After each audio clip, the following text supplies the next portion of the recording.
Assalamualaikum warahmatullahi wabarakatuh. Selamat pagi dan salam sejahtera buat anak-anak bapak sekalian.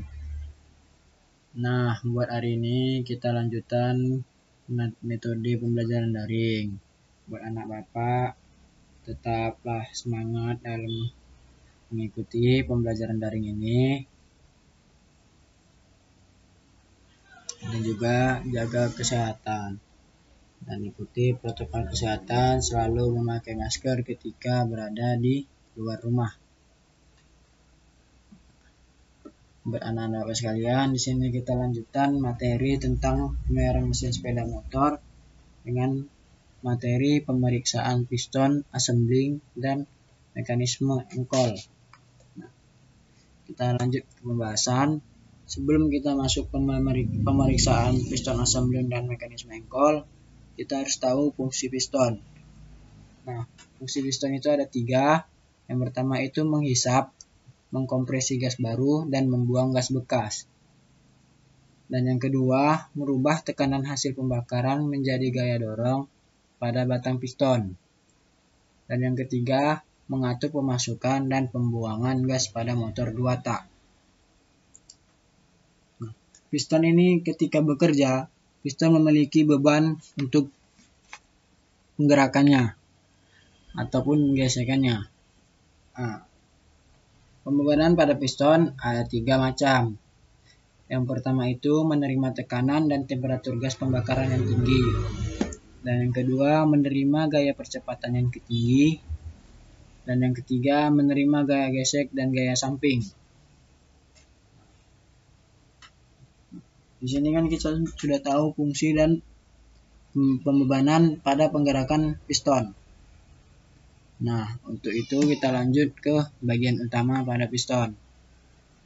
Bagian utama pada piston itu ada puncak piston, ada bidang api, ada bidang cincin, dan ada pinggang piston. Nah, di keempat bagian utama ini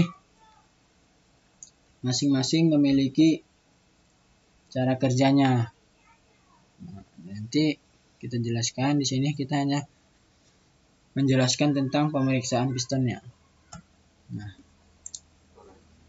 di sini kita lanjut ke pelepasan piston. Untuk memeriksa piston, kita harus melepas piston dengan cara yang baik dan memiliki langkah-langkah yang baik untuk melepaskan piston. Yang pertama itu, untuk melepaskan piston, itu tutup lubang crankcase dengan kain lap untuk menghindari pengunci piston terjatuh ke dalam mesin. Nah, yang kedua itu lepas klip pengunci piston pada salah satu sisinya. Yang ketiga itu dorong keluar pen piston, lepas piston dari tempatnya.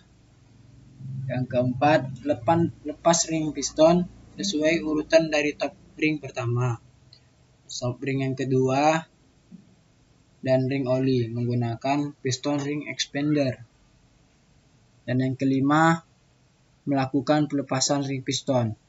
Nah, ketika melepaskan ring piston itu, bersihkanlah alur piston. Nah, ketika kita sudah selesai melepaskan atau membuka piston, nah barulah kita bisa memeriksa piston. Untuk memeriksa piston itu ada pun langkahnya. Yang pertama itu pemeriksaan secara visual dinding silinder dan piston terhadap keretakan dan goresan. Gerakan translasi piston menyebabkan dinding silinder dan badan piston mengalami kerusakan yang berbentuk goresan. Nah, yang kedua, ukur celah atau kelonggaran piston dengan silinder. Yang ketiga, ukurlah diameter torak dengan posisi 900 terhadap sumbu pena torak. Nah, tempat pengukuran dan toleransi sudah ada di buku manual.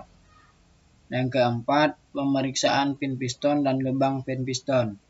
Periksa secara visual pin piston dengan melihat kondisi permukaannya.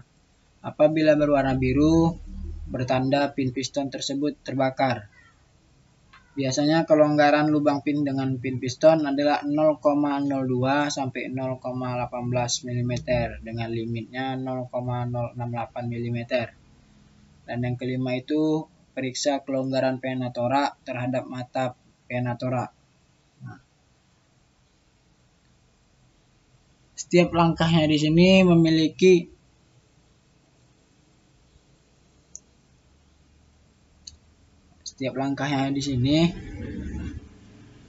fungsinya masing-masing. Di sini yang pertama itu di mana memeriksa visual dinding silinder dan piston. Terus yang kedua itu kita ukur celah kelonggarannya. Nah, yang ketiga itu kita ukur diameter torak untuk melihat seberapa besar kerusakan pada diameter torak. Habis itu pemeriksaan pin piston dan lubang pin piston. Terus kita lihat kelonggaran pena toraknya. Lanjut ke pemeriksaan engkol atau connecting rod. Nah, yang pertama itu periksa keadaan batang torak secara visual. Ketika rusak ataupun kerusakannya parah, kita bisa ganti dengan yang baru. Dan yang kedua, periksa kebengkokan dan kebuntiran. Dan yang ketiga itu pasang batang pada alat penguji batang torak. Nah, data umumnya kita lihat ketika kebengkokan maksimumnya 0,05 atau 0,05 mm per 100 mm.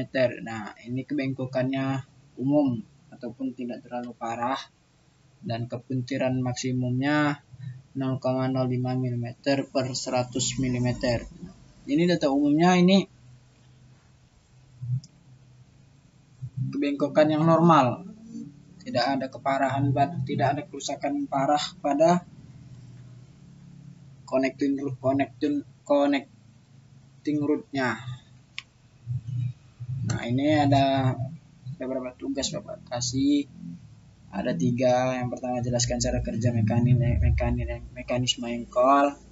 Yang kedua, jelaskan secara singkat pemeriksaan piston. Dan ketiga, jelaskan langkah membuka atau melepas piston. Nah, untuk hari ini cukup sekian mungkin Bapak jelaskan. Jika ada penjelasan yang kurang boleh ditanyakan. Wabillahi taufiq wal hidayah. Assalamualaikum warahmatullahi wabarakatuh.